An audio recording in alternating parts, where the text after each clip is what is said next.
ભડિયાદ મુકામે આવેલા હઝરત શહીદ મહેમૂદ શાહ બુખારી દાદાનો ઉર્ષ શરીફ શાનદાર રીતે ઉજવાયો. લાખોની સંખ્યામાં લોકો સમુદાય ઉમટી પડ્યા. ભાલ પંથકના ભડિયાદ મુકામે આવેલા હઝરત રોશન ઝમીર શહીદ મહેમૂદ શાહ બુખારી દાદાનો ઉર્ષ શરીફ શાનદાર રીતે ઉજવાયો. દર વર્ષની પરંપરા મુજબ આ વર્ષે પણ સર્વપ્રથમ ચાદર શરીફ અણીક મોદી સમાજ દ્વારા ચડાવવામાં આવી. તેવી જ રીતે દરગાહ શરીફ ઉપર નીચે ગુંબજ ઉપર નિશાન ફેંકવાની વિધિમાં ખાસ કરી સૌપ્રથમ હિન્દુ વણકર સમાજનું નિશાન અને ત્યારબાદ મુસ્લિમ ધોબી સમાજનું નિશાન ચડાવવામાં આવ્યું છે. આ વેળાએ મોટી સંખ્યામાં ઉપસ્થિત શ્રદ્ધાળુ લોકોએ દોમ બુખારી દોમ દાદાના નારા લગાવ્યા હતા. દરગાહ શરીફમાં ચાદર શરીફ, સલાતો સલામ, સામૂહિક દુઆઓ સહિતના ધાર્મિક કાર્યક્રમો પણ યોજાયા હતા.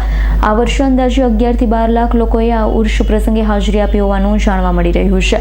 વર્ષ દરમિયાન તમામ પ્રાથમિક સુવિધા સરકારી તંત્ર દ્વારા પૂરી પાડવામાં આવી હતી. દરગાહ શરીફના ખાદિમ સાહેબ અને ઉર્ષ કમિટીના આગેવાન કાર્યકરોએ પણ જહેમત ઉઠાવી હતી.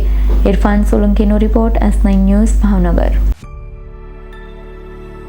અમારી તમામ માહિતીથી અપડેટ રહેવા માટે જોડાયેલા રહો S9 ન્યૂઝ સાથે.